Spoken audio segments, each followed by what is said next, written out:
सहनाववतो सहनौ भुनक्तु सह वीर्यङ्करवावहै तेजस्विनावधीतमस्तु मा विद्विषावहै। ॐ शान्ति शान्ति शान्तिः। ॐ श्रुतिस्मृतिपुराणानाम् आलयं करुणालयं नमामि भगवत्पादं शङ्करं लोकशङ्करं नमामि भगवत्पादशङ्करं लोकशङ्करं वन्दे तं सच्चिदानन्दं यतिवर्यं महामतिं वेदवेदान्तसारज्ञं सद्गुरुं प्रणतोऽस्म्यहम् सदाशिवसमारम्भाम् शङ्कराचार्यमध्यमाम् अस्मदाचार्यपर्यन्ताम् वन्दे गुरुपरम्पराम्। अग्रे उपस्थितेभ्यः भवद्भ्यः सर्वेभ्यो जिज्ञासुभ्यः हार्दान् प्रणामान् समर्पयामि।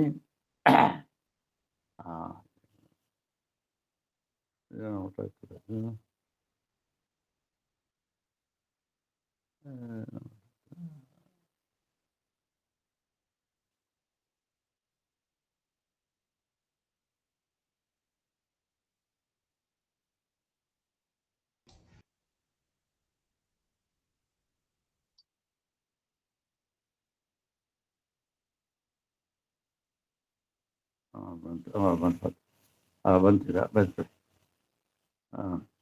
ಶ್ರೀ ಶ್ರೀ ಸಚ್ಚಿದಾನಂದೇಂದ್ರ ಸರಸ್ವತಿ ಸ್ವಾಮಿಪಾದಾನಾಂ ಕರ್ತೃಕತ್ವೇನ ಪ್ರಸಿದ್ಧಾಸು ಕೃತಿಷು ವಿಶುದ್ಧ ವೇದಾಂತ ಪರಿಭಾಷಾ ನಾಮ್ನಿ ದೇವಭಾಷಾಯಾः ಕೃತಿः ಇದಾनीं ವಿಚಾರ್ಯತೆ.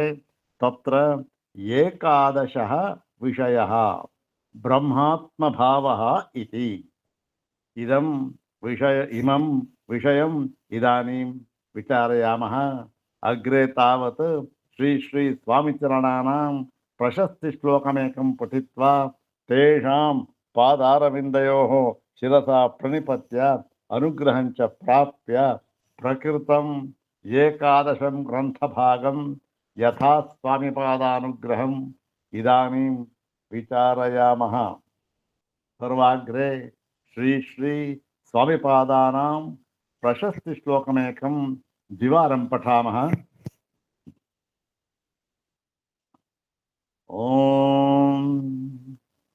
कषायरहितं काषायवासं स्वरूपनिष्ठं परिपूर्णबोधं वन्दे निशं सच्चिदानन्दरूपं सरस्वतीम् इंद्रसमानतेजम्. ॐ कषायरहितं काषायवासं स्वरूपनिष्ठं परिपूर्णबोधं वन्दे निशं सच्चिदानन्दरूपं सरस्वतीम् इंद्रसमानतेजम्.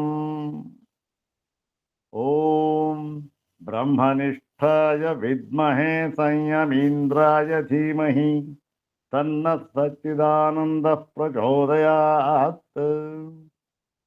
अथ श्री श्री सच्चिदानन्देन्द्र सरस्वती स्वामिपादैः प्रणीता विशुद्ध वेदांत परिभाषा.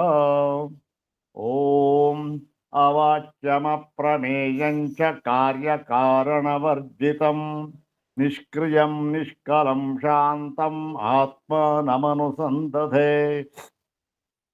पदवाक्यप्रमाणज्ञानं सम्प्रदायविदो गुरून् नत्वा विशुद्ध वेदांत परिभाषा प्रकाश्यते. ಶ್ರೀ ಶ್ರೀ ಸಚ್ಚಿದಾನಂದೇಂದ್ರ ಸರಸ್ವತಿ ಸ್ವಾಮಿಪಾದರವರಿಂದ ರಚಿತವಾಗಿರತಕ್ಕಂತಹ ಒಂದು ವಿಶಿಷ್ಟವಾದ ಸಂಸ್ಕೃತ ಕೃತಿ ವಿಶುದ್ಧ ವೇದಾಂತ ಪರಿಭಾಷಾ. ಅದರಲ್ಲಿ 11ನೆಯ ವಿಷಯವನ್ನ ನಾವು ವಿಚಾರ ಮಾಡ್ತಾ ಇದ್ದೇವೆ. ಕೊನೆಯ ಭಾಗಕ್ಕೆ ಬಂದಿದ್ದೇವೆ. ವಿಷಯ ಬ್ರಹ್ಮಾತ್ಮ ಭಾವ. ಈ ಬ್ರಹ್ಮಾತ್ಮ ಭಾವವನ್ನು ಹೇಳತಕ್ಕಂತಹ ಶ್ರುತಿವಾಕ್ಯಗಳು ಬೇಕಾದಷ್ಟು ಇವೆ. ಅವುಗಳಲ್ಲಿ ಕೆಲವು ಏನಾಗಿದೆ, ಸ್ವಲ್ಪ ಜಿಜ್ಞಾಸೆಯ ಕಾರಣವಾಗಿದೆ. ಏನು ಅಂತಂದ್ರೆ, ಈ ಈ ಬ್ರಹ್ಮಾತ್ಮ ಭಾವಕ್ಕೆ ಜ್ಞಾನ ಅಂತಕ್ಕಂಥದ್ದು ಏನು ಅವಶ್ಯಕವಾಗಿದೆಯೋ ಅದು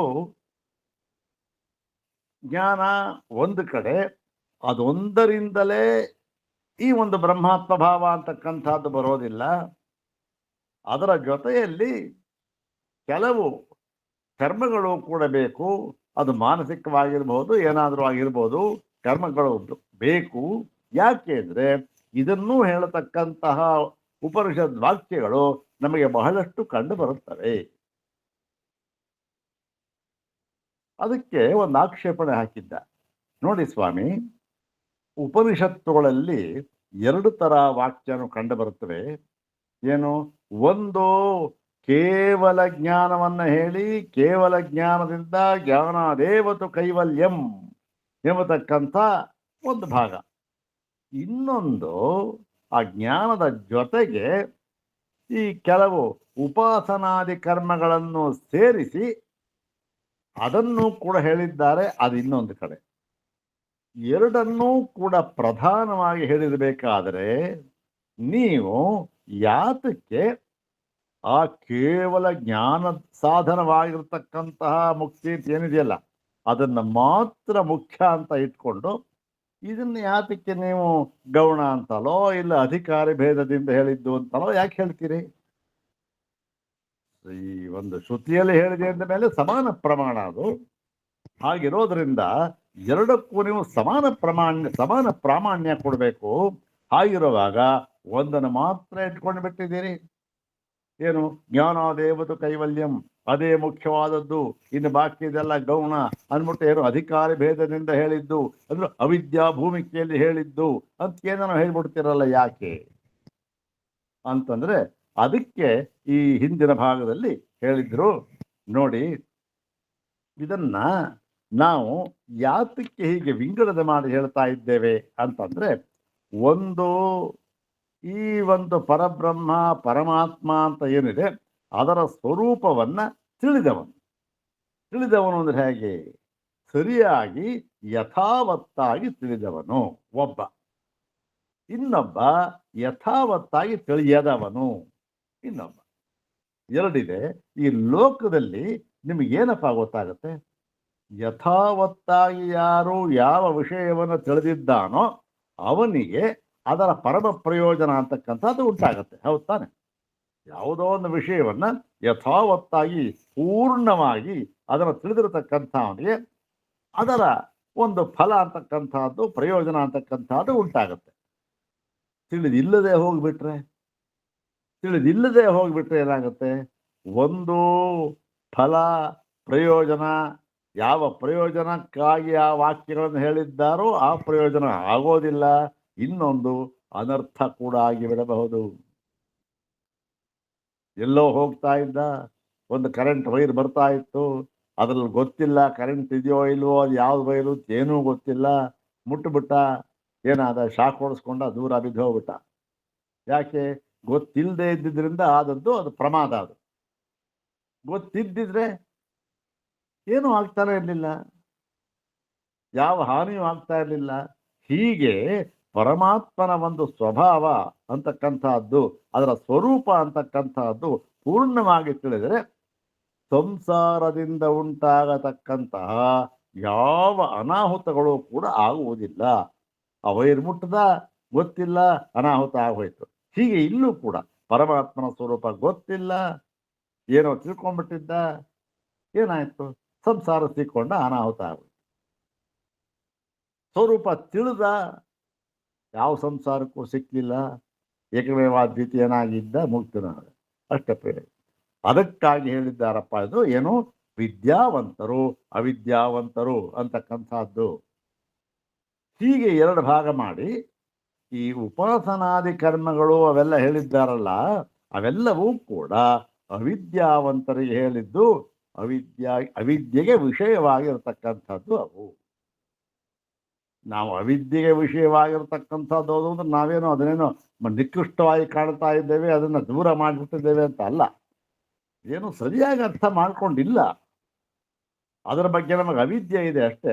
ಅದರಿಂದ ಏನಾಗ್ಬೋದು, ಅದರಿಂದ ಈ ಒಂದು ಬ್ರಹ್ಮಾತ್ಮ ಭಾವದಿಂದ ಯಾವ ಪ್ರಯೋಜನ, ಮುಕ್ತಿ, ಕೈವಲ್ಯ ಅಂತಕ್ಕಂಥದ್ದು ಆಗಬೇಕು, ಅದು ಆಗೋದಿಲ್ಲ ಅಷ್ಟೆ. ಬೇರೆ ಇನ್ನೇನಾದ್ರು ಪ್ರಯೋಜನ ಆಗ್ಬಹುದು, ಅಥವಾ ಯಾವ ಪ್ರಯೋಜನವೂ ಆಗದೆ ಅನಾಹುತವೂ ಆಗಿಬಿಡಬಹುದು.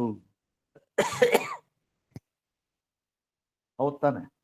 ಹೀಗೆ ತಿಳಿಯದೇ ಇದ್ದರೆ ಏನಾಗುತ್ತೆ, ಎರಡೂ ಆಗ್ಬೋದು. ಆದ್ದರಿಂದ ಈ ಎರಡೂ ಕೂಡ ಒಂದು ಅವಿದ್ಯೆಯ ವಿಷಯವಾಗಿ ಹೇಳಿದ್ದು, ಒಂದು ವಿದ್ಯೆಯ ವಿಷಯವಾಗಿ ಹೇಳಿದ್ದು. ಆದ್ದರಿಂದ ಈ ಭಾಗ ನಾವು ಮಾಡಿಕೊಳ್ಬೇಕು. ವಿದ್ಯೆಯ ವಿಷಯವಾಗಿ ಹೇಳಿದ್ದನ್ನು ಮಾತ್ರ ನಾವು ಸ್ವೀಕಾರ ಮಾಡಿದ್ದೇವೆ, ಅದೇ ಮುಖ್ಯವಾಗ್ತಾನೆ. ಅದಕ್ಕೋಸ್ಕರ ನಾವು ಹಾಗೆ ಹೇಳ್ತಾ ಇದ್ದೇವೆ ಅನ್ನುವ ಭಾಗ ಇದರಲ್ಲಿ ಕೊನೆಯ ಭಾಗಕ್ಕೆ ಬಂದಿದ್ದೇವೆ. ಅದಕ್ಕೆ ಸ್ವಾಮಿಪಾದರವರು ಈ ವಿಚಾರವನ್ನು ಹೇಳತಕ್ಕಂಥ ವಾಕ್ಯಗಳು ಎಲ್ಲೆಲ್ಲಿ ಬಂದಿವೆ ಅಂತ ಉದ್ದಕ್ಕೂ ಪಟ್ಟಿ ಮಾಡಿ ಬೇಕಾದಷ್ಟು ವಾಕ್ಯಗಳನ್ನು ಉದ್ಧಾರ ಮಾಡಿದ್ದಾರೆ. ಅದರಲ್ಲಿ ಈ ಕೆಲವು ಭಾಗ ಎಲ್ಲ ಆಗಿತ್ತು. ಈಗ ಸ್ವಲ್ಪ ಕೊನೆಯ ಭಾಗಕ್ಕೆ ಬಂದು ಈ ಭಾಗವನ್ನು ನೋಡೋಣ. ಈ ಭಾಗ ಏನು ಹೇಳಿದ್ದಾರೆ ಇದರಲ್ಲಿ ಅಂತ. 64ನೇ ಪುಟ. ಅಪ್ರಾಣೋಹ್ಯಮನಾ ಶುಭ್ರ ಇತಿ ಶ್ರುತಿ ಶುದ್ಧ ಬ್ರಹ್ಮ ವಿಷಯ. ಇಯಂತೋ ಮನೋಮಯ ಪ್ರಾಣಶರೀರ ಇತಿ ಸಗುಣ ಬ್ರಹ್ಮ ವಿಷಯ ಇತಿ ವಿಶೇಷ. ನೋಡಿ, ಉಪನಿಷತ್ತುಗಳಲ್ಲಿ ಎರಡು ತರಹವೂ ಹೇಳಿದ್ದಾರೆ. ಒಂದು ನಿರ್ಗುಣ ಬ್ರಹ್ಮ, ಯಾವ ಗುಣ ವಿಶೇಷವೂ ಇಲ್ಲದ, ಜಾತಿ ಧರ್ಮ ಯಾವುದೂ ಇಲ್ಲದೆ ಇರತಕ್ಕಂಥ ನಿರ್ಗುಣ ಪರಬ್ರಹ್ಮ. ಇನ್ನೊಂದು ಕಡೆ ಹೇಳಿದ್ದಾರೆ, ಎಲ್ಲ ಗುಣಗಳನ್ನು ಸೇರಿಸಿ ಆ ಒಂದು ಸಗುಣವಾದ ಬ್ರಹ್ಮವನ್ನು ಕೂಡ ಹೇಳಿದ್ದಾರೆ. ಹೀಗೆ ಎರಡೂ ವಿಧವಾದ ಬ್ರಹ್ಮವನ್ನು ಹೇಳಿದ್ದರಿಂದ ನಾವು ಏನನ್ನು ತಿಳಿಯಬಾರದು. ಓಹೋ, ಉಪನಿಷತ್ತುಗಳಲ್ಲಿ ಎರಡು ವಿಧವಾದ ಬ್ರಹ್ಮವನ್ನು ಹೇಳಿದ್ದಾರೆ. ದ್ವಿರೂಪಂ ಹಿ ಬ್ರಹ್ಮ ಅವಗಮ್ಯತೆ. ಒಂದೇನು, ಸರ್ವೋಪಾಧಿ ವಿಶಿಷ್ಟಂ ಏಕಂ ಬ್ರಹ್ಮ. ಎಲ್ಲ ಉಪಾಧಿಗಳಿಂದಲೂ ಗುಣಧರ್ಮಗಳಿಂದಲೂ ವಿಶಿಷ್ಟವಾಗಿರತಕ್ಕಂಥ ಒಂದು ಬ್ರಹ್ಮ. ಇನ್ನೊಂದು ನಿರಸ್ತ ಸರ್ವೋಪಾಧಿ. ಯಾವುದು? ನಿರಸ್ತ ಸರ್ವೋಪಾಧಿ ಬ್ರಹ್ಮ. ಎಲ್ಲ ಉಪಾಧಿಗಳು ಕೂಡ ನಿರಸ್ತವಾಗಿದೆ, ಅದರ ನಿರ್ಗುಣ ಬ್ರಹ್ಮ, ಕೇವಲ ಬ್ರಹ್ಮ. ಎರಡನ್ನು ಹೇಳಿದ್ದಾರೆ. ನಾವು ಹಿಂದೆ ಹೇಳಿದ್ರು, ಈ ನಿರ್ಗುಣವಾದ ಪರಬ್ರಹ್ಮ ವಿಷಯವೇ ಅದು ಮುಖ್ಯವಾದದ್ದು, ಜ್ಞಾನಕ್ಕೆ ಜ್ಞಾನಕ್ಕೆ ವಿಷಯವಾಗಿರ್ತಕ್ಕಂಥದ್ದು. ಅದನ್ನು ತಿಳ್ಕೊಳ್ಬೇಕು. ಈ ಸಗುಣ ಬ್ರಹ್ಮ ವಿಷಯ ಆಗ್ಬೋದು, ಅದಕ್ಕೆ ಬೇರೆ ಫಲ ಅಂತ ಹೇಳಿ ಅದೂ ಕೂಡ ಮುಕ್ತಿಗೆ ಸಾಧನವಾಗಬಹುದು ಅಂತ ಹೇಳಿ ಕ್ರಮ ಮುಕ್ತಿಯನ್ನು ಹೇಳಿದ್ರು. ಮತ್ತೆ ಹೀಗಾಗಿ ಎರಡು ವಿಧವಾಗಿ ಹೇಳಿದ್ದಾರೆ. ಎರಡು ವಿಧವಾದ ಬ್ರಹ್ಮ ಅಂತ ತಿಳಿಯಬಾರದು. ಒಂದು ಸಗುಣ ಬ್ರಹ್ಮ ಅಂತಕ್ಕಂಥದ್ದು ಇವನಿಗೆ ಹೇಳಿದ್ದು, ನಿರ್ಗುಣ ಬ್ರಹ್ಮ ಅಂತಕ್ಕಂಥದ್ದನ್ನು ಅವನಿಗೆ ಹೇಳಿದ್ದು. ಒಂದೇ ವಿಧವಾದಂಥ ಒಂದೇ. ಈಗ ನೋಡಿ, ಒಂದು ರೈಲ್ವೆ ಸ್ಟೇಷನ್ ಇದೆ. ಒಬ್ಬನಿಗೆ ನೀರು ಬೇಕಾಗಿದೆ, ತುಂಬ ಬಾಯಾರಿಕೆ ಆಗಿಬಿಟ್ಟಿದೆ. ಏನು ಮಾಡೋದು? ಅಂಗಡಿಗೆ ಹೋದ, ನೀರು ವ್ಯಾಪಾರ ಅಲ್ಲಿ ಮಾಡ್ತಾಯಿದ್ರು, ಬಾಟ್ಲ್ಗಳು ಇರುತ್ತಲ್ಲ, ನೀರು ವ್ಯಾಪಾರ ಮಾಡ್ತಾಯಿದ್ರು. ಹೋಗ್ಬಿಟ್ಟು ಪಾನಿ ದೇವೋ ಅಂದ. ಸರಿ, ನೀರು ಕೊಟ್ಟ. ಇನ್ನೊಬ್ಬ ಬಂದ, ಅವನು ಬಂದ, ಅವನಿಗೂ ಬಾಯಾರಿಕೆ ಆಗಿತ್ತು. ಸ್ವಲ್ಪ ನೀರು ಕೊಡಪ್ಪ ಅಂದ. ಈಗ ನೀರು ಈ ಒಂದು ಪಾನಿ ಅಂತ ಎರಡು ಪದ ಪ್ರಯೋಗ ಮಾಡೋದ್ನಲ್ಲ, ಎರಡು ಪದ ಪ್ರಯೋಗ ಮಾಡಿದ್ರಿಂದ ಓಹೋ, ಎರಡು ತತ್ವ ಇದೆ ಅಂತ ಅರ್ಥನಾ? ಎರಡು ನೀರಿದೆ ಅಂತ ಅರ್ಥನಾ? ಅಥವಾ ಎರಡು ಬೇರೆ ಬೇರೆ ಅಂತ ಅರ್ಥ? ಇಲ್ಲ, ಒಂದೇ. ಒಂದನ್ನ ಇವನಿಗೆ ಹೇಳಿದ್ದು, ಯಾರ ಉತ್ತರದವನಿಗೆ. ಇನ್ನೊಂದು ನೀರು ಅಂತಕ್ಕಂಥದ್ದನ್ನ ಇವನಿಗೆ ಹೇಳಿದ್ದು, ದಕ್ಷಿಣದವನಿಗೆ. ಅಷ್ಟೇ. ಹಾಗೆ ಇಲ್ಲಿಯೂ ಕೂಡ ಒಂದನ್ನು ಇವನಿಗೆ, ಒಂದನ್ನು ಅವನಿಗೆ. ಆದರೆ ಇಲ್ಲಿ ದೃಷ್ಟಾಂತದಲ್ಲಿ ಕೇವಲ ವಿವಕ್ಷಿತಾಂಶ ಮಾತ್ರ ತೆಗೆದುಕೊಳ್ಬೇಕು. ಅಲ್ಲಿ ಏನಾಗುತ್ತೆ, ನೀರಿನ ವಿಚಾರದಲ್ಲಿ ಪಾನಿ ಅಂತ ಹೇಳಿದವನು ನೀರು ಕೊಡ್ದ, ನೀರು ಅಂತ ಹೇಳಿದವನು ನೀರು ಕೊಡ್ದ, ಇಬ್ಬರಿಗೂ ಸಮನಾದ ಪ್ರಯೋಜನ ಆಗುತ್ತೆ. ಹೌದು ತಾನೆ? ಇಬ್ಬರಿಗೂ ಕೂಡ ಬಾಯಾರಿಕೆ ಹೋಯ್ತು, ಒಂದೇ ವಿಧವಾದ ಪ್ರಯೋಜನ. ಆದ್ರೆ ಇಲ್ಲಿ ಆ ಥರ ಇಲ್ಲ. ಇಲ್ಲಿ ಏನಂದ್ರೆ ಅಷ್ಟಕ್ಕೆ ಮಾತ್ರ ವಿವಕ್ಷಿತಾಂಶ ಇದು. ನೀರು ಅಂತ ಹೇಳ್ದ ಅವನು, ಪಾನಿ ಅಂತ ಹೇಳ್ದ, ಅದ್ರದ್ದು ಎರಡು ವಸ್ತು ಅಲ್ಲ ಅಂತ ಹೇಳೋದು ಅಷ್ಟೇ. ಬೇರೆದಕ್ಕೆ ನಾವು ಅದನ್ನು ಪ್ರಮಾಣ ತೆಗೆದುಕೊಳ್ಬಾರ್ದು. ಅಲ್ಲಿ ಒಂದೇ ವಿಧವಾದ ಫಲ. ಇಲ್ಲಿ ಹಾಗಿಲ್ಲ. ಇಲ್ಲಿ ಅವನಿಗೆ ಬೇರೆ ಫಲ, ಇವನಿಗೆ ಬೇರೆ ಫಲ. ಅದನ್ನು ವಿಸ್ತಾರವಾಗಿ ನಾವು ಚಿಂತನೆ ಮಾಡ್ತಾ ಇದ್ದೀವಲ್ಲ ಎಲ್ಲಿ, ಸೂತ್ರ ಭಾಷ್ಯದಲ್ಲಿ. ಹೀಗೆ ಮುಂದೆ ಹೇಳ್ತಾರೆ, ಏವಂ ಮಿಥ್ಯಾ, ಇದು ಸೂತ್ರ ಭಾಷ್ಯದಲ್ಲಿ ಬಂದಿರತಕ್ಕಂಥದ್ದು ವಿವಕ್ಷಿತ ಗುಣೋಪಪತ್ತೇಶ್ಚ ಅಂತಕ್ಕಂಥದ್ದನ್ನು. ಈಗ ಮುಂದೆ ಹೇಳ್ತಾ ಇದ್ದಾರೆ ಉಪನಿಷದ್ ವಾಕ್ಯ, ಕೇನೋಪನಿಷತ್ತಿನ ಪ್ರಸಿದ್ಧವಾದ ಒಂದು ವಾಕ್ಯ, ಪ್ರಸಿದ್ಧವಾದ ಪ್ರಸಂಗನೂ ಕೂಡ ಇದು. ಏನು? ಏವಂ ಮಿಥ್ಯಾಭಿಮಾನೇ ಕ್ಷಣವತಾಂ ತದ್ಧಿ ಕಿಲ ಯೇಷಾಂ ಮಿಥ್ಯೇಕ್ಷಣಂ ವಿಜಜ್ಞೌ ವಿಜ್ಞಾತವತ್ ಬ್ರಹ್ಮ ಸರ್ವೇಕ್ಷಿತ್ರ ಹಿ ತತ್ ಸರ್ವಭೂತ ಕರಣ ಪ್ರಯೋಕ್ತೃತ್ವಾತ್. ನೋಡೋಣ. ಏವಂ, ಈ ರೀತಿಯಾಗಿ, ಇದು ಕೇನ ಉಪನಿಷತ್ ಬರ್ತಕ್ಕಂಥದ್ದು ಪ್ರಸಂಗ ಗೊತ್ತಲ್ಲ ನಿಮಗೆ. ದೇವಲೋಕ, ಇಂದ್ರ, ಪ್ರತಿಯೊಬ್ಬರು, ಅಗ್ನಿ, ವಾಯು ಎಲ್ಲರೂ ಇದ್ದಾರೆ, ಅವ್ರ ಪಾಡಿಗೆ ಅವರು ಇದ್ದಾರೆ. ಏನು, ದೇವಾಸುರದ ಯುದ್ಧ ಆಗ್ತಾನೆ ಆಗಿತ್ತು. ಇವರೇನು ಮಾಡಿಬಿಟ್ರು, ಈ ದೇವತೆಗಳು ಹೇಗೋ ಒಂದು ಬಲದಿಂದ ಅಸುರರನ್ನ ಸೋಲಿಸ್ಬಿಟ್ರು ಏನಾಯಿತು, ಇವರು ಸ್ವರ್ಗಕ್ಕೆ ಬಂದು ವಿಜಯೋತ್ಸವವನ್ನು ಆಚರಿಸ್ತಾ ಇದ್ದಾರೆ. ಇಲ್ಲಿ ಮಾಡ್ತಾರೆ ವಿಜಯೋತ್ಸವವನ್ನು ಆಚರಿಸ್ತಾ ಇದ್ದಾರೆ. ಏನು ಎಲ್ಲ ಆನಂದದಲ್ಲಿ ಮುಳುಗಿಬಿಟ್ಟಿದ್ದಾರೆ. ಏನು ಹೇಳ್ತಾ ಕೂಗ್ತಾ ಇದ್ದಾರೆ. ಏನು ಅವನು ಹೇಳ್ದ ವಾಯು, ಏಯ್ ನನ್ನಿಂದ ಗೆದ್ವಿ, ಇವನ್ ಬಂದ ಅಗ್ನಿ ನನ್ನಿಂದ ಅಂದ್ರೆ ಅವ್ನು ನನ್ನಿಂದ ಅಂತ, ಹೀಗೆ ಒಟ್ಟಲ್ಲಿ ನಾವು ನಮ್ಮಿಂದ ಈ ಜಯ ಪ್ರಾಪ್ತವಾಯಿತು ಅಂತೆಲ್ಲ ಕೂಗಾಡ್ತಾ ಇದ್ದಾರೆ.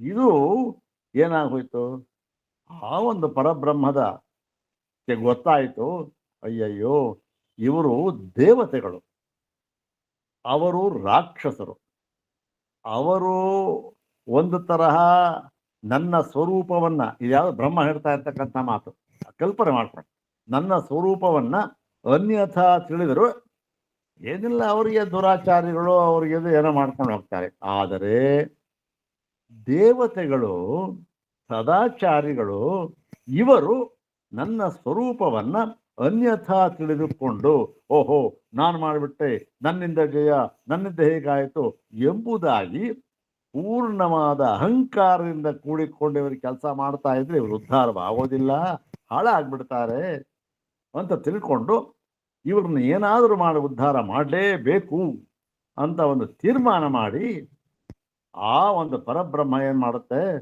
ತನ್ನ ಒಂದು ದಿವ್ಯವಾದ ಐಶ್ವರ್ಯದಿಂದ, ಈಶ್ವರ ಸ್ವಭಾವ ಸರ್ವಜ್ಞತ್ವದಿಂದ ಯಾವುದೋ ಒಂದು ಭೂತಾಕಾರವನ್ನು ಯಕ್ಷಲೋಪವನ್ನು ತಾಳಿ ಆ ಸ್ವರ್ಗಲೋಕದಲ್ಲಿ ಎಲ್ಲೋ ಒಂದು ಕಡೆ ಬಂದು ನಿಂತ್ಕೊಂಡ್ಬಿಡುತ್ತೆ.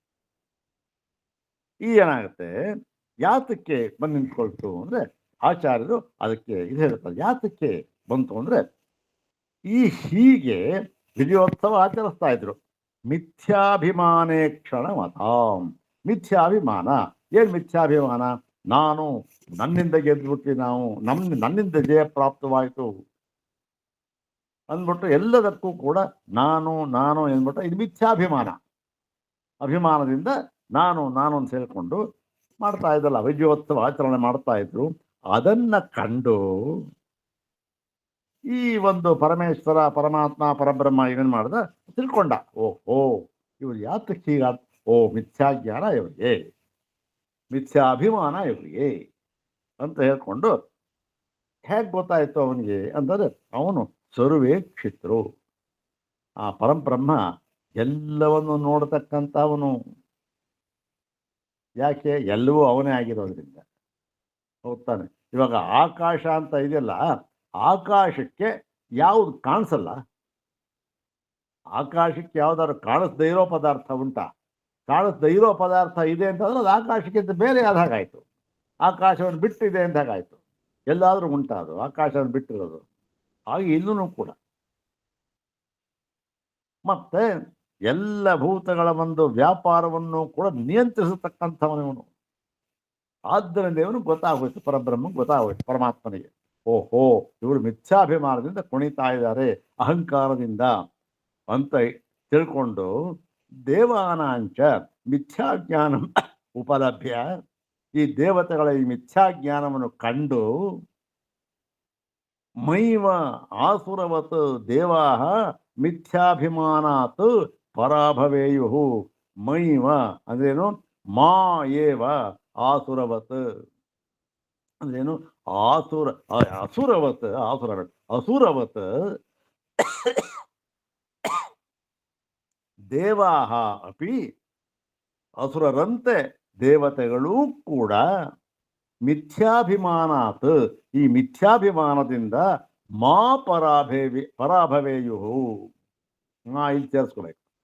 ಮೈಮ ಸಂಧ್ಯ ಮಾ ಪರಾಭವೇಯು, ಅವರು ಪರಾಭವವಾಗುವುದು ಬೇಡ ಅಂತ ಒಂದು ಕರುಣೆಯಿಂದ, ಇತಿ ತದನುಕಂಪಯ, ಬಹಳವಾದ ಕರುಣೆಯಿಂದ ದೇವಾನ್, ಆ ದೇವರನ್ನ ಮಿಥ್ಯಾಭಿಮಾನ ಅಪನೋದನೆಯನ, ಇವರನ್ನ ಕಾಪಾಡಬೇಕು. ಹೇಗೆ ಕಾಪಾಡಬೇಕು? ಇವರಿಗೆ ಈ ಥರ ರೋಗ ಬಂದ್ಬಿಟ್ಟಿದೆ.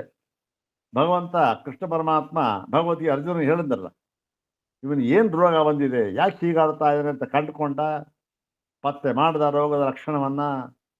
ಓಹೋ, ಇದಕ್ಕೆ ಯಾವ ಒಂದು ಔಷಧಿ ಕೊಡಬೇಕು? ಆತ್ಮಜ್ಞಾನೋಪದೇಶ ಎಂಬ ಔಷಧಿಯನ್ನೇ ಕೊಡಬೇಕು. ಇನ್ಯಾವ ಔಷಧಿಯಲ್ಲೂ ಗುಣ ಆಗೋದಿಲ್ಲ ಅಂತ ಕಂಡುಕೊಂಡ ಆತ್ಮಜ್ಞಾನೋಪದೇಶ ಮಾಡಿದ. ಇಲ್ಲೂ ಕೂಡ ಏನು ಮಾಡಿದ್ರು? ಈ ಮಿಥ್ಯಾಜ್ಞಾನದಿಂದ ಇವರು ಹೀಗೆ ಮಾಡ್ತಾ ಇದ್ದಾರೆ ಅಂತ ತಿಳ್ಕೊಂಡು ಅವರನ್ನ ಈ ಮಿಥ್ಯಾ ಅಭಿಮಾನದಿಂದ ತಪ್ಪಿಸಬೇಕು, ಅವರಲ್ಲಿ ಈ ಮಿಥ್ಯಾಭಿಮಾನವನ್ನು ಹೋಗಲಾಡಿಸಬೇಕು. ಮತ್ತೆ ತನ್ಮೂಲಕ ಅವರನ್ನು ನಾನು ಅನುಗ್ರಹಿಸುತ್ತೇನೆ. ಅನುಗೃಹೀಯಾಂ, ಇದು ಉತ್ತಮ ಪುರುಷ. ಅನುಗೃಹೀಯಾಂ, ನಾನು ಅನುಗ್ರಹಿಸುತ್ತೇನೆ ಅಂತ ಮಾಡಿಕೊಂಡು ಇತಿ ತೇಭ್ಯೋ ದೇವೇಭ್ಯೋ ಕಿಲ, ಆ ದೇವತೆಗಳಿದ್ರಲ್ಲ ಅವರ ಆ ಲೋಕದಲ್ಲಿ ಅಲ್ಲಿ ಕಿಲ ಅರ್ಥಾಯ ಪ್ರಾದುರ್ಭವ, ದೇವೇಭ್ಯೋ ಕಿಲ ಅರ್ಥಾಯ, ಆ ದೇವತೆಗಳ ಒಂದು ಪ್ರಯೋಜನಕ್ಕೋಸ್ಕರ, ಅವ್ರಿಗೆ ಉದ್ಧಾರ ಮಾಡಬೇಕು ಅನ್ನೋ ಪ್ರಯೋಜನಕ್ಕೂ, ಅರ್ಥ ಆದ ಪ್ರಯೋಜನಕ್ಕೋಸ್ಕರ ಪ್ರಾದುರ್ಬಭೂವ, ಅಲ್ಲಿ ತೋರಿಕೊಂಡನು ಅಥವಾ ತೋರಿಕೊಂಡಿತು. ಪರಬ್ರಹ್ಮ ತೋರಿಕೊಂಡಿತು, ಪರಮಾತ್ಮ ತೋರಿಕೊಂಡನು. ಯಾಕೆ? ಉದ್ಧಾರ ಮಾಡೋಣ, ಮಿಥ್ಯಾಭಿಮಾನವನ್ನು ಕಳೆಯೋಣ ಅಂಥೇಳಿ. ಹೇಗೆ ಅಂತಂದ್ರೆ ಸ್ವಯೋಗ ಮಾಹಾತ್ಮ್ಯ ನಿರ್ಮಿತೇನ ಅತ್ಯದ್ಭುತೇನ ವಿಸ್ಮಾಪನೀಯೇನ ರೂಪೇಣ, ಇದನ್ನು ವರ್ಣನೆ ಮಾಡಿದೆ. ಏನು? ತನ್ನ ಒಂದು ಯೋಗದ ಮಾಹಾತ್ಮೆಯಿಂದ ಆಗಿರತಕ್ಕಂತಹ ಉದ್ಭವ ಆಯಿತು. ತನ್ನ ಯೋಗದ ಒಂದು ಮಹಾತ್ಮೆಯಿಂದ ಉದ್ಭವ ಆಯಿತು. ಎಂಥದ್ದು? ಅತ್ಯದ್ಭುತೇನ, ಮಹತ್ತರವಾದ ಆಶ್ಚರ್ಯಕರವಾದ ಒಂದು ರೂಪ, ಯಕ್ಷ ರೂಪ. ಮತ್ತು ವಿಸ್ಮಾಪನೀಯೇನ, ಓಹೋ, ಎಲ್ಲರೂ ಕೂಡ ಮೂಗಿನ ಮೇಲೆ ಏನಪ್ಪ, ಯಾವ ರೂಪ, ಎಂಥ ಇದು, ನಾವು ಯಾವತ್ತೂ ನೋಡಿಲ್ವಲ್ಲ ಅಂತ ಆಶ್ಚರ್ಯಚಕಿತರನ್ನಾಗಿ ಮಾಡುವಂತಹ ರೂಪದಿಂದ ದೇವಾನಾಂ, ಈ ದೇವತೆಗಳಿಗೆ ಇಂದ್ರಿಯ ಗೋಚರೇ ಪ್ರಾದರು, ಅವರ ದೇವತೆಗಳ ಇಂದ್ರಿಯ ಗೋಚರವಾಗಿ ತೋರಿಕೊಂಡನು, ಇಂದ್ರಿಯಕ್ಕೆ ಗೋಚರವಾಗುವಂತೆ ತೋರಿಕೊಂಡನು ಪರಬ್ರಹ್ಮ ಅಂತ. ಏನು? ಇಲ್ಲಿಯೂ ಕೂಡ ಏನು ಹೇಳಿದ್ದಾರೆ ಮುಖ್ಯವಾಗಿ? ಮಿಥ್ಯಾಭಿಮಾನ ಅಪನೋದನೇನ, ಮಿಥ್ಯಾಭಿಮಾನವನ್ನು ಹೋಗಲಾಡಿಸಬೇಕು, ಕಳೆಯಬೇಕು ಅಂತಕ್ಕಂಥದ್ದು. ಅಂದ್ರೇನು? ಮಿಥ್ಯಾಭಿಮಾನವನ್ನು ಹೋಗಲಾಡಿಸಿದ್ರೆ ಸಮ್ಯಜ್ಞಾನ ಉಂಟಾಗುತ್ತೆ, ಸಮ್ಯಜ್ಞಾನದಿಂದ ಬರುತ್ತೆ. ಈ ಸಮ್ಯಜ್ಞಾನ ಅಂತಕ್ಕಂಥದ್ದು ಜ್ಞಾನ ದೇವತು ಕೈವಲ್ಯಂ ಅಂತ ಉತ್ತಮಾಧಿಕಾರಿಗಳಿಗೆ ಹೇಳಿದ ಮಾತಿದು. ಬೇರೆದೆಲ್ಲ ಇನ್ನೇನು ಉಪಾಸನೆ ಹೇಳಲಿಲ್ಲ ಇವನು ಪರಮಾತ್ಮ. ನೋಡ್ರಿ, ಇವ್ರನ್ನ ಮಿಥ್ಯಾಭಿಮಾನದಿಂದ ತಪ್ಪಿಸಬೇಕು ಅಂತ ತಿಳ್ಕೊಂಡು ನೋಡಿ ಇಂಥ ಉಪಾಸನೆ ಮಾಡಿ ಅಂತ ಏನೋ ಬಂದು ಹೇಳಲಿಲ್ಲ. ಓಹೋ, ಇವನಿಗೆ ಇದೇ ಔಷಧ ಅಂತ ಕೇಳಿ ಮಿಥ್ಯಾಭಿಮಾನ ಕಳಿಬೇಕು ಅಂತ ಹೇಳ್ಕೊಂಡು ಅವನಿಗೆ ಮುಂದೆ ಇದೆಯಲ್ಲ, ಒಂದು ಹುಲ್ಕಡ್ಡಿ ಇಟ್ಟ, ಏನಪ್ಪ ಇದನ್ನ ಬೂದಿ ಮಾಡೋ ಆಗುತ್ತಾ ನಿನಗೆ ಅಯ್ಯಯ್ಯೋ ಅದ್ಯಾ ಬೂದಿ ಮಾಡೋಕ್ಕಾಗಲಿ, ಹೀಗೆ ಇದು ಕಥೆ ಇದೆಯಲ್ಲ ಅದು. ಹಾಗಾಗಿ ಮಿಥ್ಯಾಜ್ಞಾನ ಹೋಯ್ತು ಅವ್ರಿಗೆ ಒಂದು. ಮತ್ತೆ ಮತ್ತೆ ಇನ್ನೊಂದು ಅದೇ ಗೀತಾ ಭಾಷೆಯಲ್ಲೇ ಹೇಳ್ತಾರೆ ಇದು ಗೀತಾ ಭಾಷೆ 4-6 ಅಂತ ಕೊಟ್ಟಿರ್ತಾರಲ್ಲ, ಅದ್ಯಾವುದೊಂದು ಅಜೋಪಿ ಸನ್ನ ವ್ಯಯಾತ್ಮ ಭೂತಾನಾಂ ಈಶ್ವರೋಪಿ ಸನ್ ಪ್ರಕೃತಿಂ ಸ್ವಾಮಧಿಷ್ಠಾಯ ಸಂಭವಾಮ್ಯಾತ್ಮಮಾಯಯ ಅಂತಕ್ಕಂಥದ್ದು ಶ್ಲೋಕ ಇದೆಯಲ್ಲ ಅದು. ಇದೇ ಅರ್ಥವನ್ನ ಭಗವದ್ಗೀತೆಯ ಒಂದು ಉಪೋದ್ಘಾತ ಇದೆಯಲ್ಲ ಅಲ್ಲಿಯೂ ಕೂಡ ಇದೇ ಅರ್ಥಕ್ಕಂಥ ವಾಕ್ಯಗಳನ್ನು ಆಚಾರ್ಯರು ಬರೆದಿದ್ದಾರೆ. ನೋಡೋಣ, ಆಮೇಲೆ ನೋಡೋಣ ವಾಕ್ಯ. ಅಜೋಪಿ ಜನ್ಮರಹಿತೋಪಿ ಸನ್, ಈ ಪರಮಾತ್ಮ ಎಂಥವನು? ಅವನು ಅಜ, ಅವನಿಗೆ ಜನ್ಮ ಅಂತಕ್ಕಂಥದ್ದು ಹುಟ್ಟು ಅಂತಕ್ಕಂಥದ್ದು ಇಲ್ಲ. ಆದರೂ ಕೂಡ ತಥಾ ಏನಾಗಿ ಅವ್ಯಯಾತ್ಮ, ಯಾವ ವಿಧದಿಂದಲೂ ಕೂಡ ಇದಕ್ಕೆ ವ್ಯಯ ವಿಕಾರ ಬದಲಾವಣೆಯಾಗುವುದು ಅಂತಕ್ಕಂಥದ್ದು ಇಲ್ಲವೇ ಇಲ್ಲ. ಮತ್ತು ಅಕ್ಷೀಣ ಜ್ಞಾನ ಶಕ್ತಿ ಸ್ವಭಾವೋಪಿ, ಇವನ ಜ್ಞಾನ ಐಶ್ವರ್ಯ ಅಂತಕ್ಕಂಥದ್ದು ಯಾವತ್ತಿಗೂ ಕೂಡ ಕ್ಷೀಣವಾಗುವುದೇ ಇಲ್ಲ. ಅಕ್ಷೀಣ ಜ್ಞಾನ ಶಕ್ತಿ ಜ್ಞಾನ ಐಶ್ವರ್ಯ ಶಕ್ತಿ ಬಲ ವೀರ್ಯ ತೇಜೋಭಿ ಸದಾ ಸಂಪನ್ನ. ಯಾವುದು ಗೀತಾವಾಕ್ಯ?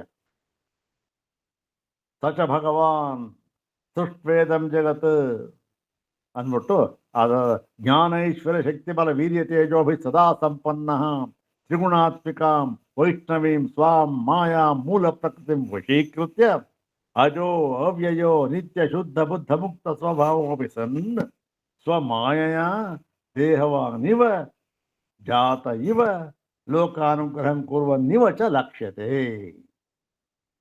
ಸ್ವಪ್ರಯೋಜನಾಭಾವೇಪಿ ಭೂತಾನು ಜಿಘೃಕ್ಷಯ ಅಂತ ಬರ್ದಿದ್ದಾರೆ. ಅದೇ ವಾಕ್ಯ ಇಲ್ಲೂ ಬಂದಿದೆ. ಏನು? ಆ ಒಂದು ಅಕ್ಷಿಣ ಶಕ್ತಿಯವನು ಜ್ಞಾನೇಶ್ವರ ಶಕ್ತಿ ಬಲೆ ವೀರ್ಯ ತೇಜೋಭಿ ಸದಾ ಸಂಪನ್ನ ಹೀಗಿದ್ಕೊಂಡು ಪ್ರಕೃತಿಂ ಸ್ವಾಂ ಮಮ ವೈಷ್ಣವೀಂ ಮಾಯಾಂ ತ್ರಿಗುಣಾತ್ಮಿಕಾಂ, ಈ ತ್ರಿಗುಣಾತ್ಮಿಕವಾದ ಸತ್ವ ರಜಸ್ಸು ತಮಸ್ಸು, ಈ 3 ವಿಧವಾದಂತಹ ಗುಣಾತ್ಮಕವಾದ ಗುಣದಿಂದ ಕೂಡಿರತಕ್ಕಂತಹ ಏನಾಗಿದೆ ಇದು ಭೂತ ಬ್ರಹ್ಮಾದಿ ಸ್ತಂಭ ಪರ್ಯಂತ. ಇನ್ನೊಂದು ವಾಕ್ಯ ಬಿಟ್ಟು ಭೂತಾನ ಇದೆ, ಬ್ರಹ್ಮಾದಿ ಸ್ತಂಭ, ಬ್ರಹ್ಮದಿಂದ ಹಿಡಿದು ಹಿರಣ್ಯಗರ್ಭ ಬ್ರಹ್ಮನಿಂದ ಹಿಡಿದು ಸ್ತಂಭ ಎಷ್ಟಷ್ಟು ಶುದ್ರವಾದ ಜಂತು ಒಂದು ಹುಲ್ಕಡ್ಡಿ ಸಮಾನ ಅಲ್ಲಿಯವರೆಗೂ ಕೂಡ ಈಶನ ಶೀಲೋಪಿಸನ್, ಎಲ್ಲರಿಗೂ ಕೂಡ ಅಲ್ಲಿಯವರೆಗೆ ಏನೇನಿದೆ ಎಲ್ಲದಕ್ಕೂ ಕೂಡ ಈಶನ ಶೀಲ, ಎಲ್ಲದಕ್ಕೂ ಕೂಡ ಅವನನ್ನು ಆಳತಕ್ಕಂಥವನು ಪ್ರಭು.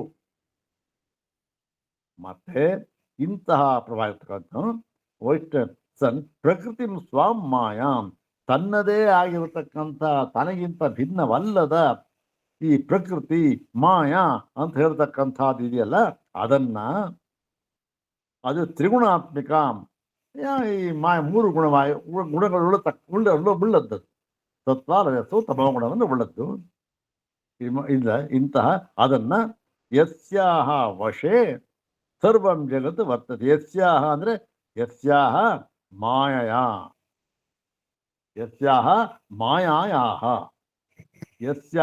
ಮಾಯಾಯಾಹ ವಶೇ, ಯಾವ ಒಂದು ಮಾಯೆಯ ವಶದಿಂದ ಪ್ರಕೃತಿಯ ವಶದಿಂದ ಈ ಸರ್ವಂ ಜಗತ್ ವರ್ತತೆ, ಎಲ್ಲ ಜಗತ್ತು ತೋರ್ತಾ ಇದೆ. ಈ ಜಗತ್ತು ತೋರ್ತಾ ಇರತಕ್ಕಂಥದ್ದು ಯಾವುದು? ಕಾರಣ ಯಾವುದು? ಆ ಒಂದು ಭಗವಂತನ ಮಾಯೆ ಅಂತಕ್ಕಂಥದ್ದು, ಪ್ರಕೃತಿ ಅಂತಕ್ಕಂಥದ್ದು ಇದು ತೋರ್ತಾ ಇದೆಯಲ್ಲ ಅದು.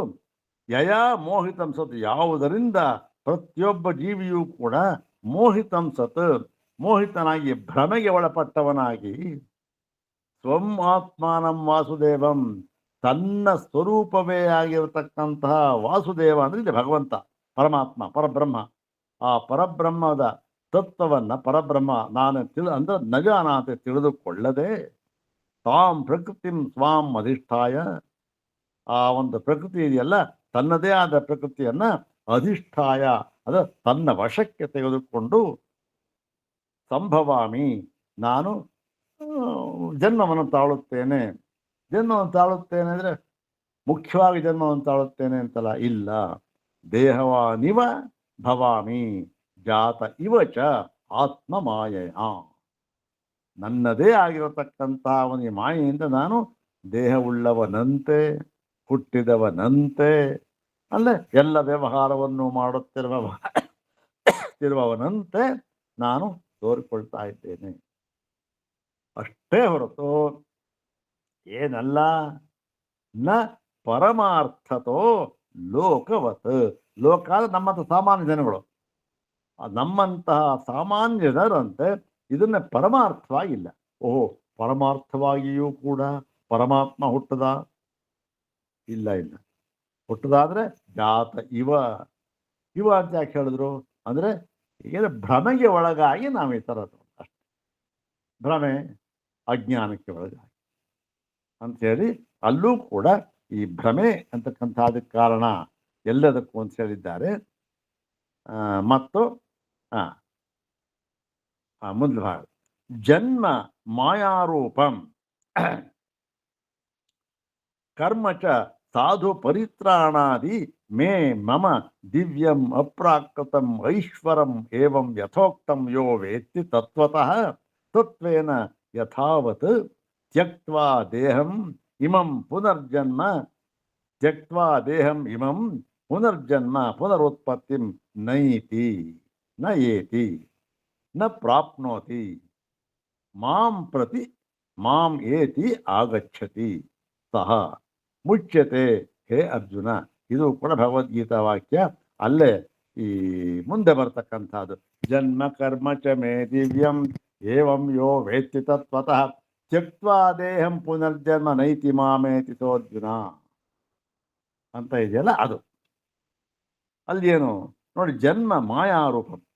ಈ ಜನ್ಮ ಕೃಷ್ಣ ನಾನು, ರಾಮ ನಾನು, ಪರಶುರಾಮ ನಾನು, ನರಸಿಂಹ ಏನೋ ಇದೆಯಲ್ಲ, ಎಲ್ಲ ಇವೆಲ್ಲ ಇದು ಮಾಯಾರೂಪವಾದ ಜನ್ಮ ಅಂತಕ್ಕಂಥದ್ದು ಮಾಯಾರೂಪವಾದದ್ದು. ಇನ್ನು ಆ ಮಾಯಾರೂಪ ಜನ್ಮವನ್ನೇ ಆಯಿತು, ಅದು ತಿಳ್ಕೊಂಡು ಜನ್ಮ ಆಯಿತು, ರಾಮ ಕೃಷ್ಣ ಹುಟ್ಟಿದ್ರು. ಏನವ್ರದ್ದು ಕರ್ಮ? ಏನವ್ರದ್ದು ಕರ್ಮ ಮಾಡ್ತಾ ಇದ್ದಾರಲ್ಲ, ಆ ಕರ್ಮ ಜನ್ಮ ಉಂಟಾಗಿರ್ತಕ್ಕಂಥದ್ದು ಮಾಯ. ಇನ್ನು ಅವ್ರು ಮಾಡ್ತಾ ಇರ್ತಕ್ಕಂಥಲ್ಲ ಆ ಮಾಯಾ ಜನ್ಮದಿಂದ ಏನು ಕರ್ಮ ಮಾಡ್ತಾ ಇದ್ದಾರೋ ಅದು ಕೂಡ ಮಾಯವೇ. ಅದು ಆದರೂ ಕೂಡ ಈ ಕರ್ಮ ಅಂತ ಏನು ಅದು ಸಾಧು ಪರಿತ್ರಾಣಾದಿ, ಸಾಧುವನ್ನು ರಕ್ಷಣೆ ಮಾಡ್ತಕ್ಕಂಥದ್ದು ಮುಂತಾದ ಈ ಕರ್ಮಗಳನ್ನು ಮಾಡ್ತಾ ಇದ್ದಾರಲ್ಲ ಅದು ಮೇ ಮಮ ದಿವ್ಯಂ ಅಪ್ರಾಕೃತಂ ಐಶ್ವರಂ, ನನ್ನ ದಿವ್ಯವಾದ ಅಪ್ರಾಕೃತಂ ಅಂದರೆ ಎಲ್ಲರಿಗೂ ಸಮಾನವಲ್ಲದ, ಪ್ರಾಕೃತವಲ್ಲದ, ಪ್ರಕೃತಿಯಿಂದ ಏನು ಉದ್ಭವವಾಗಬೇಕೋ ಆ ಒಂದು ವಿಭೂತಿ ಅಲ್ಲ.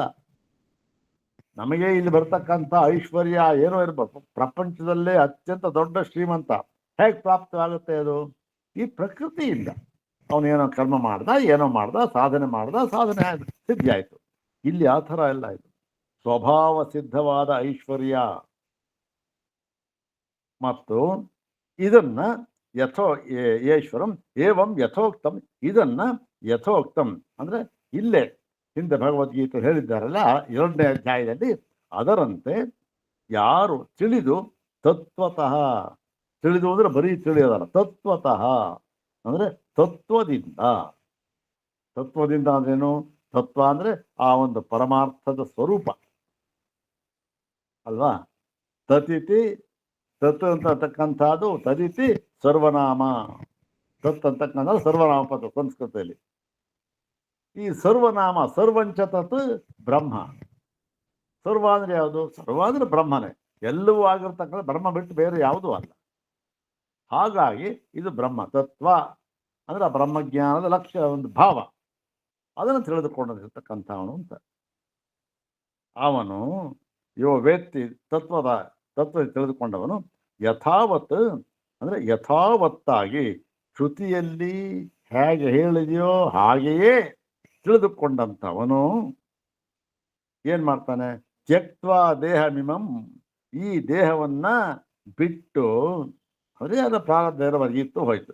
ಇಮಂ ದೇಹಂ ಪುನರ್ಜನ್ಮ ಪುನರುತ್ಪತ್ತಿ ನೈತಿ, ಪುನಃ ಅವನಿಗೆ ಪುನರ್ಜನ್ಮ ಅಂತಕ್ಕಂಥದ್ದು ಇಲ್ಲ. ಅವನು ಜನ್ಮವನ್ನು ನ ಪ್ರಾಪ್ನೋತಿ, ಪಡೆಯುವುದಿಲ್ಲ. ಮತ್ತೇನು ಮಾಡ್ತಾನೆ? ಎಲ್ಲಿಗೆ ಹೋಗ್ತಾನೆ?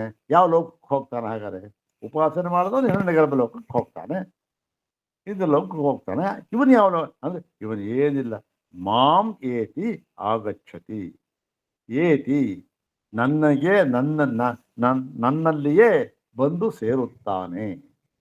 ಆ ಇತಿ ಅಂತಕ್ಕಂಥ ಉಪಸರ್ಗ, ಈತಿಯಿಂದ ಹೋಗ್ತಾನೆ ಅಂತ ಆ ಒಂದು ಸೇರಿದಾಗ ಬರುತ್ತಾನೆ, ನನಗೆ ನನ್ನಲ್ಲಿಯೇ ಆಗಚ್ಚತಿ, ಬರುತ್ತಾನೆ. ಅವನು ಏನ್ ಬರುತ್ತಾನೆ? ಏನು? ಮುಚ್ಯತೆ, ಮುಚ್ಯತೆ ಸರ್ವ ಕಿಲ್ಬಿಷೈ. ಏನು ಸರ್ವ ಕಿಲ್ಬಿಷೈ ಅಂತಂದ್ರೆ ಒಂದೇ, ಸರ್ವ ಪುಣ್ಯ ಪಾಪಾಭ್ಯಾಮ್ ಅಂದ್ರೆ ಪುಣ್ಯ ಪಾಪಗಳಿಂದ ಮುಕ್ತರಾಗ. ಎರಡು ದ್ವಂದ್ವ. ಹೇ ಅರ್ಜುನ, ಅರ್ಜುನನೇ ಹೀಗೆ ಮಾಡ್ತಾನೆ ಅಂತ ಅವನಿಗೆ ಹೇಳಿದ ಮಾತಿದು. ಇದು ಹೀಗೆ ಸ್ವಾಮಿಪಾದರವರು ಈ ಬ್ರಹ್ಮಾತ್ಮ ಭಾವ ಅಂತ ಇದೆಯಲ್ಲ, ಅದನ್ನ ಹೇಗೆ ನಾವು ಅರ್ಥ ಮಾಡಿಕೊಳ್ಳಬೇಕು? ಒಂದು ಸರಿ ಎರಡು ವಿಧವಾದ ಬ್ರಹ್ಮವನ್ನು ಹೇಳಿದ್ದಾರೆ, ಇಲ್ಲ ಅಂತಲ್ಲ. ಆದರೆ ಅದನ್ನು ನಾವು ಅರ್ಥ ಮಾಡಿಕೊಳ್ಳಬೇಕಾದ ರೀತಿ ಏನು? ವೇದಾಂತ ಪರಿಭಾಷೆಯಲ್ಲಿ ಈ ಬ್ರಹ್ಮ ಅಂತಕ್ಕಂಥದ್ದು, ಸಗುಣ ಬ್ರಹ್ಮ ಅಂತಕ್ಕಂಥದ್ದು ವೇದಾಂತ ಪರಿಭಾಷೆ, ನಿರ್ಗುಣ ಬ್ರಹ್ಮ ಅಂತಕ್ಕಂಥದ್ದು ವೇದಾಂತ ಪರಿಭಾಷೆ. ಎರಡೂ ಕೂಡ ವೇದಾಂತ ಬಂದಿರತಕ್ಕಂಥ ಪರಿಭಾಷೆಯಲ್ಲಿ ಬಂದಿರತಕ್ಕಂಥ, ಅವರು ಉಪಯೋಗಿಸ್ತಕ್ಕಂಥ ಟರ್ಮಿನಾಲಜಿ ಹೋಗ್ತಾನೆ ವೇದಾಂತದಲ್ಲಿ. ಎರಡೂ ಕೂಡ ಪರಿಭಾಷೆ, ವೇದಾಂತದ ಪರಿಭಾಷೆ ಆಗಿದ್ದರೂ ಕೂಡ ಅದನ್ನ ನಾವು ಯಾವ ರೀತಿ ಅರ್ಥ ಮಾಡಿಕೊಳ್ಳಬೇಕು? ದ್ವಂದ್ವಾತ್ಮಕವಾಗಿನ ಓಹೋ ಸಗುಣ ಇರಲಿ ನಿರ್ಗುಣನೂ ಇರಲಿ ಅಂತಲ್ಲ, ಇಲ್ಲ ನಿರ್ಗುಣ ಇಲ್ಲವೇ ಇಲ್ಲ ಕಣ್ರಿ, ನಿರ್ಗುಣ ಎಲ್ಲರೂ ತಿಳಿಯೋಕ್ಕಾಗತ್ತಾ? ನಿರ್ಗುಣ ಅಂದ್ರೆ ಏನು? ಯಾವ ಇಂದ್ರಿಯಗಳಿಗೂ ಕೂಡ ಗೋಚರವಲ್ಲದ ಅಂತ.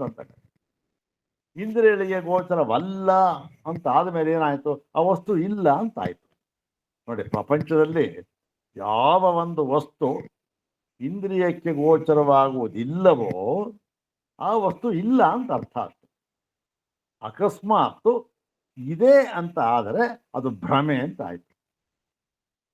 ನೋಡಿ, ಇಂದ್ರಿಯಕ್ಕೆ ಗೋಚರವಾಗತಕ್ಕಂಥ ವಸ್ತು, ಈಗ ಉದಾಹರಣೆಗೆ ಈಗಿನ ಸ್ಥಿತಿ ನೋಡೋಣ. ಗಂಡಭೇರುಂಡ ಅಂತ ಒಂದು ಮಹಾರಾಜರ ಲಾಂಛನ ಇದೆ. ಆ ಪಕ್ಷಿ ನಮಗೆ ಇಂದ್ರಿಯ ಗೋಚರವೋ ಇಂದ್ರಿಯಾಗೋಚರವೋ? ಇಂದ್ರಿಯಾಗೋಚರ ಯಾವ ಇಂದ್ರಿಯಕ್ಕೂ ನಮಗೆ ಎಲ್ಲೂ ಕಂಡು ನೋಡೋಕ್ಕಾಗಲ್ಲ. ನಾವು ನೋಡಿಲ್ಲ.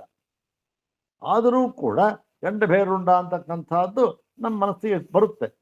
ಏನದು? ಆವಾಗ ಅದನ್ನ ಭ್ರಮೆ ಅಂತ ಹೇಳ್ಬೇಕು. ಸೊ ಹೀಗಾಗಿ ಏನಾಗುತ್ತೆ? ಎರಡು ಇಂದ್ರಿಯಾಗೋಚರ ನಿರ್ಗುಣ ಬ್ರಹ್ಮ ಇಲ್ಲವೇ ಇಲ್ಲ. ಹಾಗಾಗಿ ಸಗುಣ ಬ್ರಹ್ಮ ಹೇಳ್ತಕ್ಕಂಥದ್ದು ಒಬ್ಬರು, ಎರಡೂ ಇದೆ ಅಂತ ಹೇಳ್ತಕ್ಕಂಥದ್ದು ಒಬ್ಬರು, ಇಲ್ಲಾರಿ ಕೇವಲ ನಿರ್ಗುಣ ಬ್ರಹ್ಮ ಅಂತಕ್ಕಂಥದ್ದು ಇನ್ನೊಬ್ರು. ಹೀಗೆ ಮೂರು ವಿಕಲ್ಪಗಳು ಬಂದಾಗ ನಾವು ಯಾವ ರೀತಿ ಅರ್ಥ ಮಾಡಬೇಕು? ಇದರ ಪರಿಭಾಷೆ, ಈ ಪರಿಭಾಷೆಯನ್ನ ನಾವು ಹೇಗೆ ಅರ್ಥ ಮಾಡಿಕೊಳ್ಬೇಕು ಅಂದ್ರೆ ಅದಕ್ಕೆ ವಿಶುದ್ಧ ಅಂತ ಇರ್ತದೆ. ಹೀಗೆ ಈ ವಿಶುದ್ಧ ವೇದಾಂತ ಪರಿಭಾಷೆಯಲ್ಲಿ ಬ್ರಹ್ಮಾತ್ಮ ಭಾವ ಅಂತಕ್ಕಂಥದ್ದು ಇದು ಮುಕ್ತಾಯವಾಯಿತು. ಈಗ 12ನೆಯ ಭಾಷ್ಯ ಭಾಗ. ಇಲ್ಲಿ ನೋಡಿ, ಬ್ರಹ್ಮಾತ್ಮಾನುಭವ ಸಾಧನಂ ಏಕದೇಶಿ ಮತೇನ. ಇಲ್ಲಿ ಏಕದೇಶಿ ಮತ ಅಂದ್ರೆ ಒಂದೇ, ಅವನು ಒಬ್ಬ ಪೂರ್ವಪಕ್ಷಿಗಳು ಬೇಕಾಷ್ಟು ಜನ ಇರ್ತಾರೆ, ಅದು ಒಬ್ಬ. ಅದರಲ್ಲಿ ಈ ಬ್ರಹ್ಮಾತ್ಮಾನುಭವ ಸಾಧನಂ, ಈ ಬ್ರಹ್ಮಾತ್ಮಾನುಭವ, ಬ್ರಹ್ಮವೇ ತಾನೆಂದು ತಿಳಿಯುವುದಕ್ಕೆ ಏನು ಸಾಧನ?